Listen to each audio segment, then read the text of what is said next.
మాకు అత్యంత సన్నిహితులైన love gospel వీక్షకులందరికీ సర్వశుభాలు తెలియజేస్తున్నాను.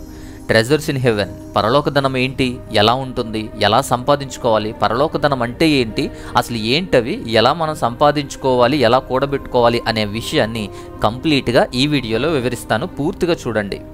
ఈ లోకంలో వ్యయ ప్రయాసలు పడుతూ జీవితాలు గడుపుతూ ఉంటాం, కుటుంబాలను పోషించుకుంటాం. దీనికన్నా ఉన్నతమైన జీవితం నిత్యజీవం. ఇక్కడ ఎన్ని పనులు చేసినా, ఎన్ని ప్రాంతాలు తిరిగినా పొట్టకూటి కోసమే కష్టపడి డబ్బు సంపాదిస్తాం. ఇక్కడ మనల్ని, మన బ్రతుకుల్ని డిసైడ్ చేసేది ధనమే, ఆ డబ్బే.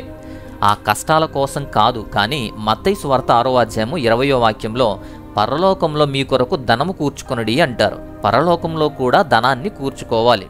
ఇక్కడ వ్యయ ప్రయాసలు పడి ధనాన్ని సమకూర్చుకొని కష్టపడి ధనాన్ని పోగు చేసుకొని కుటుంబాలను గడుపుతున్నాం. కానీ ఇహలోకపరమైనది కాకుండా పరలోకంలో కూడా ధనాన్ని సమకూర్చుకోవాలి. అసలు ఎలా, మనకు పరలోక ధనం ఉంటుందా, ఉంటే ఎలా ఉంటాయి, ఏంటవి, ఎలా సంపాదించాలి, ఇక్కడే సంపాదించాలా లేదా అక్కడికి వెళ్ళి సంపాదించాలా, చనిపోయిన తర్వాత సంపాదించాలా, అసలు ఆ పరలోక ధనం అంటే ఏంటో మనకు పూర్తిగా అర్థం కావాలి. మనం ఇక్కడ కష్టపడి సంపాదించే ధనం లాగానే మనము భూమి మీద బ్రతికి ఉన్నప్పుడే ఈ పరలోక ధనాన్ని కూడా సమకూర్చుకోవాలి. అది మనకు తెలియకుండానే పరలోక ధనం మనకు క్రెడిట్ అవుతుంది. ఆ విషయాలన్నీ నేను మీకు చెప్తాను. ఈ వాక్యంలో చాలామంది పొరపడేది ఏంటంటే, ఇహలోకపరమైనటువంటి ధనాన్ని సంపాదించుకోవద్దు అని మాత్రం దేవుడు అక్కడ చెప్పలేదు, కూర్చుకోవద్దు అన్నారు. ఆ విషయాన్ని చాలామంది పొరపాటుగా అర్థం చేసుకుంటారు. సంపాదించడం వేస్ట్ అని, కష్టపడడం వేస్ట్ అని, ఉద్యోగాలు చేయడం వేస్ట్ అని మాట్లాడే వాళ్ళందరికీ ఈ విషయం క్లారిటీగా అర్థం కావాలి. సంపాదించొద్దు, కష్టపడొద్దు అని దేవుడు ఎప్పుడు ఎక్కడా చెప్పలేదు బైబిల్లో. కూర్చుకొనొద్దు అంటే ఎక్కువగా పోగు చేసుకొని దాచుకొని దాని మీద ఆధారపడి వ్యసనంలా మార్చుకోవద్దు అని దాని అర్థం. అందుకే కూర్చుకొనొద్దు అంటారు. పరలోకపరమైన ధనాన్ని కూర్చుకోమంటారు. అలా కూర్చుకోవాలంటే మనం ఏం చేయాలో ఈ విషయాన్ని మనం చూద్దాం. అయితే మనం వాడే ధనానికి పరలోక ధనానికి రెండు కూడా చాలా తేడా ఉంటుంది. మన సంపదలు తాకేవి తాకనివి కూడా ఉంటాయి. డబ్బు, బంగారం, వస్తువులు, కార్లు, ఆస్తులు అవన్నీ తాకగలిగేవి. అలాగే తాకలేని ఆన్లైన్ మనీ, బిట్కాయిన్లు, షేర్సు ఇలా తాకలేనివి కూడా ఉంటాయి. ఇవన్నీ కూడా మనకు సంపదలే. కానీ పరలోక ధనంతో ఒక ఫోన్ కొనలేము, కంప్యూటర్ కొనలేము, కారు నడపలేము, బట్టలు కూడా కొనలేము, నిల్వ చేసుకుని ఇంకొకరికి అవి ఇవ్వలేము. ఇవన్నీ చనిపోయిన తర్వాత మనం తీసుకెళ్ళలేనివి, పరలోకానికి పట్టుకెళ్ళలేనివి.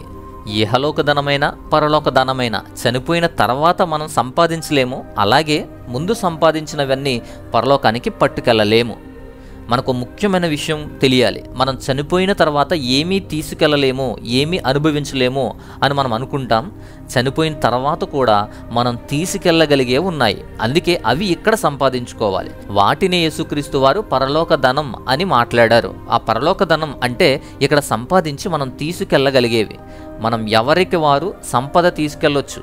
మత్తయి సువార్త 6వ అధ్యాయం 19వ వాక్యంలో చీడ పురుగులు నాశనము చేయలేని, దొంగలు దోచుకొని ఎవరు ఏమీ చేయలేని ధనాన్ని సంపాదించమంటారు. వాటిని మనం తీసుకెళ్ళవచ్చు. అది పరలోకంలో మనకు క్రెడిట్ అవుతుంది. మితిమీరిన ఆశలు పెట్టుకొని సంపాదనే ధ్యేయంగా, ధనమే టార్గెట్గా బ్రతికేయకూడదు. సంపాదించాలి, కష్టపడాలి. సంపాదించడం తప్పు కాదు, పాపం అంత మాత్రము కాదు. దేవుడే నీ శ్రమకు తగిన ఫలితం ఇస్తాడు. మనం పని చేయాలి, కష్టపడాలి, సంపాదించాలి. సంపాదించింది మన కుటుంబాలకు, మన జీవితాలకు ఖర్చు చేయాలి. ప్రసంగి గ్రంథం 5వ అధ్యాయం 19వ వాక్యం చూడండి. ఆ వాక్యం ప్రకారం ధన ధాన్య సమృద్ధి ఇచ్చి దాని యందు తన భాగము అనుభవించుటకును, అన్నపానములు పుచ్చుకొనుటకు, తన కష్టార్జితమందు సంతోషించుటకు వీలు కలిగజేసిన ఎడల అతనికి ఆ స్థితి దేవుని ఆశీర్వాదం వలన కలిగినది అనే వాక్యాన్ని మనం చదువుతాం. కష్టార్జితం అనుభవించవచ్చు, ప్రతిఫలం సంతోషించవచ్చు, సంపాదించవచ్చు. బట్ మనం ఎక్కడ పొరపాటు చేస్తున్నాం? మరి ఈ సంపాదనలో ఎక్కడ మిస్టేక్ జరుగుతుంది అంటే, ఎక్కడా కూడా సంపాదించిన సంపాదన మీద తృప్తి చెందలేం. ఎక్కడా కూడా మనకి తృప్తి ఉండదు. ఆశ పడుతూనే ఉంటాము. దాన్నే అత్యాశ అంటారు. అత్యాశకు వెళ్తూ ఉంటాము. దాంతోపాటు ఇంకొక విషయం ఏంటంటే వ్యసనంలా మారిపోద్ది. ఈ ధనం సంపాదించడం, ధనం దాచుకోవడం, కూడబెట్టుకోవడం అనేది ఒక వ్యసనం, ఒక చెడు అలవాటు. అదే ప్రసంగి గ్రంథం 5వ అధ్యాయం 10వ వాక్యం ప్రకారం ద్రవ్యమును అపేక్షించువాడు ద్రవ్యము చేత తృప్తి నొందడు, ధన సమృద్ధిని అపేక్షించేవాడు దాని చేత తృప్తి నొందడు, ఇది వ్యర్థమే అంటారు. సో ప్రాబ్లం అంతా ఇక్కడే వచ్చింది. దాని చేత తృప్తి పొందలేం. తృప్తి పొందకుండా ఇంకా ఉన్నతమైన ఆశలు, ఉన్నతమైన ఆశయాలు, ఇంకా ఎక్కడో ఏదో ఆలోచిస్తూ ధనమే టార్గెట్గా, ధనమే వ్యసనంలా పెట్టుకుంటారు. అక్కడొచ్చింది పొరపాటు. అలా తృప్తి చెందక వాటి మీదే ధ్యాస. కానీ వాటికి తృప్తి చెంది ఆత్మీయ జీవితంలో పరలోక ధనాన్ని సంపాదించాలి. ఆత్మీయ ఫలాల మీద కూడా దృష్టి పెట్టాలి. సంపద మీద ఉన్న వ్యామోహం దేవునితో మన సంబంధాన్ని నాశనం చేస్తుంది. ఆ వ్యామోహం లేకుండా మనము కూడా దేవుని ఆత్మీయమైనటువంటి సంపదను అలవాటు చేసుకోవాలి. దేవుడు ఆత్మీయ పరిస్థితిని చూస్తాడు, ఆర్థిక పరిస్థితిని కాదు, హృదయాల స్థితిని ఎక్కువగా చూస్తాడు. అలా ఆత్మీయ ఫలాలు ఫలించడానికి ప్రయత్నం చేయాలి. అలా చేసే ప్రయత్నాలే ఈ పరలోక ధనానికి మొట్టమొదటి మెట్టు అవుతుంది. అయితే ఇక పరలోక ధనం అంటే ఏంటో క్లియర్గా చెప్తాను, వినండి. పరలోక ధనం అనేది ఇవ్వటం అనే దాని మీద ఆధారపడి ఉంటుంది. గివింగ్ ప్రిన్సిపల్ మీద ఆధారపడి ఉంటుంది. ఎందుకు అంటే మనం సంపాదిస్తాము, ఖర్చు పెడతాము. మధ్యలో ఉండేటువంటిది ఇంకొకటి పొదుపు చేయటం. సంపాదించటం, పొదుపు చేయడం, ఖర్చు పెట్టడం. దేనికైనా దాస్తాం కదా, అలా సంపాదించడానికి, ఖర్చు పెట్టడానికి, పొదుపు చేసేదానికి మధ్యలో ఇంకొకటి కూడా ఉంటుంది. అదే మనం మిస్ అవుతాం. అదే ఇవ్వటం, గివింగ్. అందుకే గివింగ్ ప్రిన్సిపల్ అనేది ఇక్కడ వర్తిస్తుంది. అదే పరలోక ధనాన్ని పెంచుతుంది. మనం దేవునికి ఇస్తే పరలోక ధనం పెరుగుతుంది, మనం ఇతరులకి ఇస్తే మనకు ఆ పరలోక ధనం క్రెడిట్ అవుతుంది. అలా గివింగ్ ప్రిన్సిపల్ మీద పరలోక ధనం అనేది మనకు క్రెడిట్ అవుతుంది. అంతేకాదు మనం చేసే చర్యలు, మన ఆత్మీయ స్థితి, ఫలించేటువంటి ఆత్మీయ ఫలభరిత జీవితం కూడా పరలోక ధనాన్ని క్రెడిట్ చేస్తుంది. అవి ఎలాగో ఒక్కొక్కటిగా మనం చూద్దాం. మొదటగా పరలోక ధనం అంటే ఏంటి, వాటిని ఎలా నిల్వ చేస్తాము అంటే సింపుల్, బై గివింగ్ ప్రిన్సిపల్ మీద. ఇవ్వటం ద్వారా ధనము చేకూరుతుంది. ఇవ్వటం ద్వారానే మనం క్రెడిట్ చేసుకోవచ్చు. లూకాసు వార్త 12:33 చూడండి. మీకు కలిగిన వాటిని అమ్మి బేదలకిమ్మంటారు, అక్షయమైన ధనం సంపాదించాలి అంటారు. ఇక్కడ అక్షయమైన ధనం అని మాట్లాడారు, ఇక్కడ పరలోక ధనం అని మాట్లాడారు. రెండు ఒకటే. పరలోకంలో మన కోసం క్రెడిట్ అయ్యేటువంటి ధనం అది చెయ్యాలి అంటే ఎలా అంటే మీకు కలిగిన వాటిని అమ్మి బేదలకిమ్మంటారు. అంటే ఇవ్వటం ద్వారా, బేదలకు, లేమిలో ఉన్నవారికి ఇవ్వటం ద్వారా అక్షయమైన ధనం అనేది క్రెడిట్ అవుతుంది. మనం ఇచ్చేవారిగా ఉండాలి, సంపాదించవద్దు అని దేవుడు చెప్పడం లేదు. అలా సంపాదన మీద ధ్యాసతో, డబ్బు వ్యామోహంతో ఉండొద్దని, దాచుకుని స్వార్థంగా బ్రతకొద్దని చెప్పాడు. సంపాదించాలి, వాడుకోవాలి, వాడుకోవడంతో పాటు మనం ఇచ్చేవారిగా ఉండాలి. గివింగ్ ప్రిన్సిపల్ అనేది వర్తింప చేయకపోతే అది స్వార్థంగా ఉపయోగపడుతున్నట్టు. అలా స్వార్థంగా ఉపయోగపడితేనే ధన వ్యామోహంతో లోబి అవుతాడు. లేదంటే పరలోక ధనం చక్కగా మనకు చేకూరుతుంది. యేసుక్రీస్తు వారు ధనవంతుడు ఉపమానం చెప్పాడు. లూకాసు వార్త 12:14-21 చూడండి. ఆ ధనవంతుని గురించిన ఉపమానం. ధనవంతుడికి సమృద్ధిగా అన్నీ ఉన్నాయి, కానీ అవసరమైన వారికి కొంతైనా ఇవ్వలేదు, పెట్టలేదు. అది అక్కడ తప్పయింది. సమృద్ధిగా సంపాదించడం తప్పు కాదు, నిల్వ చేసుకున్నాడు, అహం పెరిగిపోయింది. కానీ అవసరమైన వాళ్ళకి కొంత కూడా పెట్టలేదు, ఎవరికి ఏమి ఇవ్వలేదు. అది అక్కడ తప్పు. ఇవ్వటం మానేసి తన కోసం గోదాములు నిర్మించుకున్నాడు. అందుకే మూర్ఖుడు అన్నాడు. ధనవంతుడు అందుకే నరకంలో వేదన అనుభవించడం చూస్తాం. అలాగే మార్కు సువార్త 10:21 కూడా చాలా క్లియర్గా ఉంటుంది. నీవు వెళ్ళి నీకు కలిగి ఉన్నది అమ్మి బేదలకిమ్ము, పరలోకమందిలి ధనము కలుగును అంటారు. సో అక్కడ చాలా క్లియర్గా చెప్పబడింది, అమ్మి బేదలకి ఇమ్ము, ఇవ్వటం ద్వారా పరలోక ధనం కలుగుతుంది అంటారు. So perfect verse. పరలోక ధనం కలగాలంటే బేదలకు ఇవ్వాలి. ఇవ్వటం ద్వారానే, సహాయం చేయడం ద్వారానే పరలోక ధనం క్రెడిట్ అవుతుంది.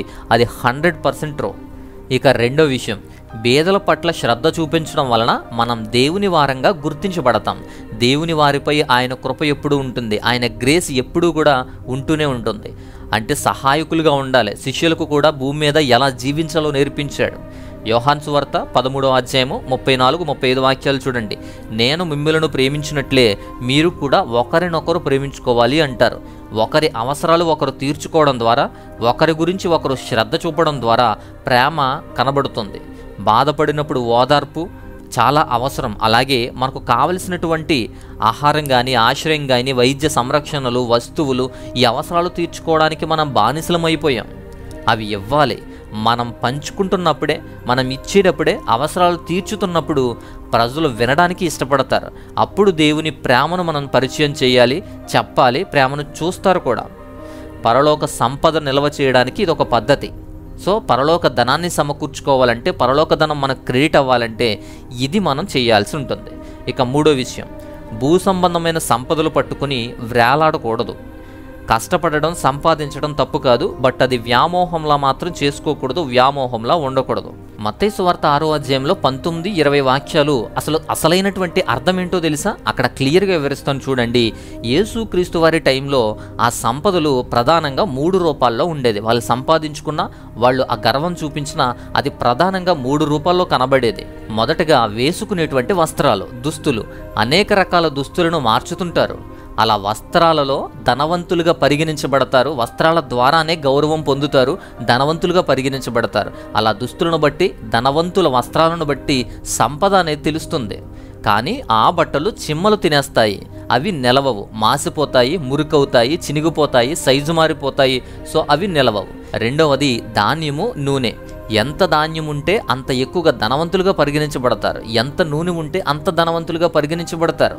అలా ధాన్యము, నూనె ఇవ్వకుండా దాచుకుంటే మాత్రం తప్పు, తినివేస్తుంది. అంటే రస్ట్ అనే మాట, అక్కడ ఎలుకలు కానీ, పందుకొక్కులు కానీ, కీటకాలు కానీ, బ్యాక్టీరియా లాంటివి ఆహారాన్ని తినేస్తాయి. అవి శాశ్వత కాలంగా ఉండవు. అలాంటివి మనం ఇవ్వాలి.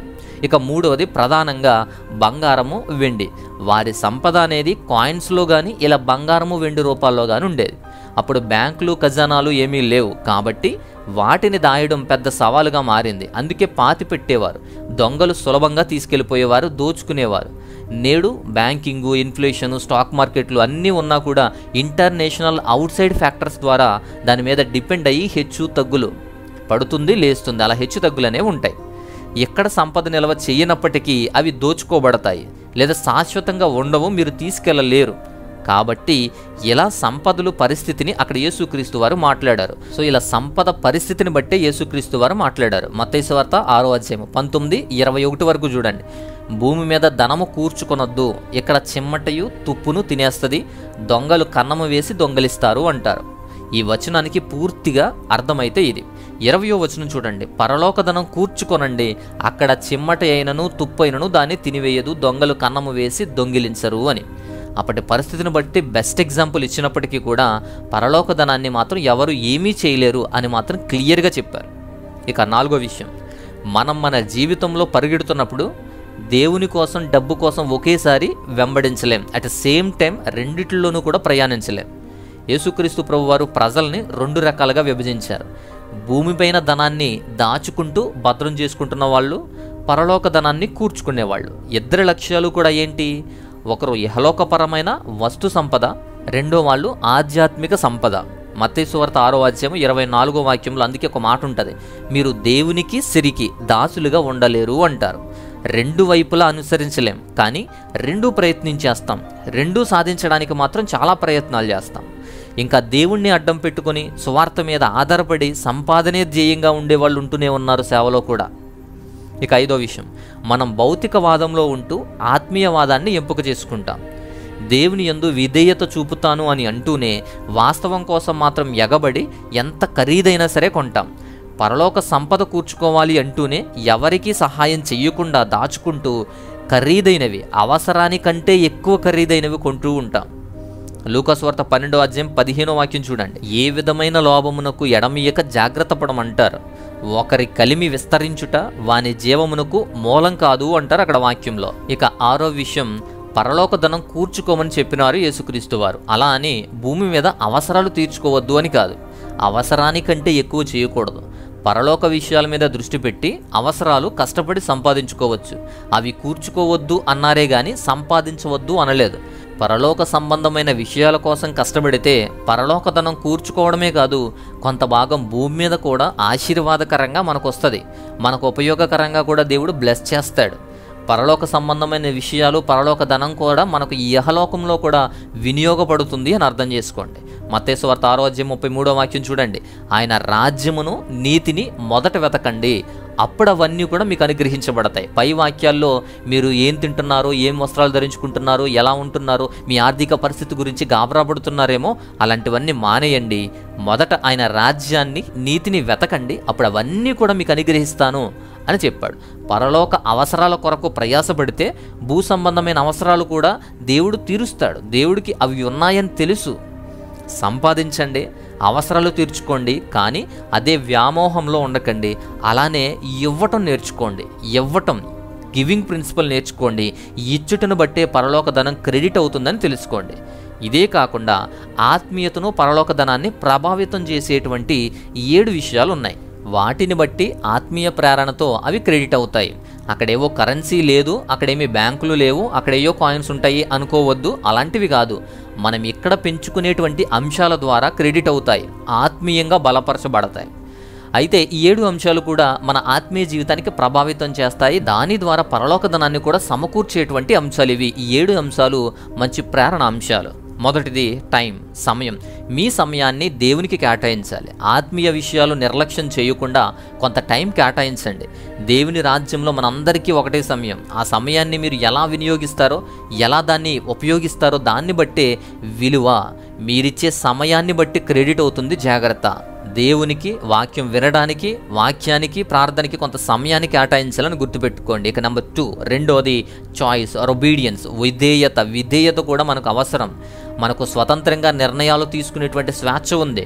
సో మంచి కోసం, చెడు కోసం, లేదా ఆత్మీయంగా కూడా మనం డెసిషన్స్ తీసుకోవచ్చు, నిర్ణయాలు తీసుకోవచ్చు. ఎటువైపు వెళ్ళాలి అనేది మీ చాయిసే. అంతేకాదు విధేయత చూపించాలి. స్వార్థాలకు, సొంత ప్రయోజనాలకు ప్రాధాన్యతనివ్వకుండా విధేయత చూపిస్తే కూడా మనకు క్రెడిట్ అయ్యే అవకాశం ఉంది. ఇక నెంబర్ 3, వర్డ్స్. మీరు చెప్పే మాటలు బట్టి, మంచి మాటలను బట్టి క్రెడిట్ అవుతుంది. సోది మాటలు, చాడీలు మానేయండి. మనం ఏది విత్తుతామో అదే కోస్తాం. మన మంచి మాటలను బట్టి మనకు పరలోకమైన ఆత్మీయ స్థితిని బట్టి పరలోక ధనం క్రెడిట్ అవుతుంది. ఇక number 4, work or people.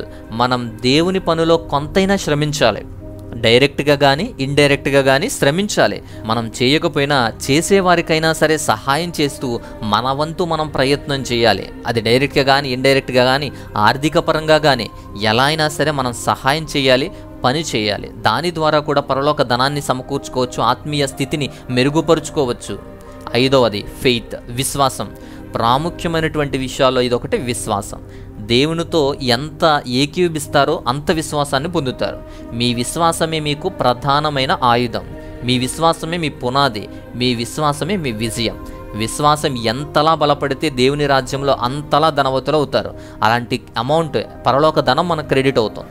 6వది number 6, hope, నిరీక్షణ. ఇది మంచి గురించిన నిరీక్షణ నిరాశపరచదు. నిరీక్షణ వలన మనం దేవునితో ఉన్నతంగా క్రెడిట్ అవుతాము. దేవుని సంపదలో మనము కూడా ఉంటాం. ఇక నెంబర్ 7, లవ్, ప్రేమ. దేవుని యందు అన్నిటికన్నా ఎక్కువగా ప్రధానంగా చూసేది ప్రేమ. గొప్పది ప్రేమ. దేవుణ్ణి ప్రేమించాలి, ఆ ప్రేమను లోకానికి ప్రకటించాలి. దాని ద్వారా మన ప్రేమ, మన వ్యక్తిత్వాన్ని బట్టి క్రెడిట్ అవుతుంది మనకు పరలోక ధనం. ఇలా ఈ 7 అంశాలు కూడా పరలోక ధనాన్ని ప్రభావితం చేసే ఆత్మీయ స్థితిగతులు. ముఖ్యంగా విశ్వాసము, నిరీక్షణ, ప్రేమ.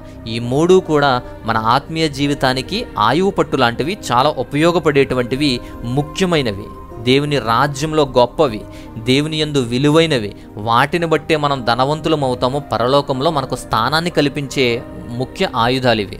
సో ఇవన్నీ కూడా ఆత్మీయ స్థితిని మెరుగుపరిచి పరలోక ధనాన్ని క్రెడిట్ చేసేటువంటి పాత్రలో మంచి పాత్రను పోషించేవి.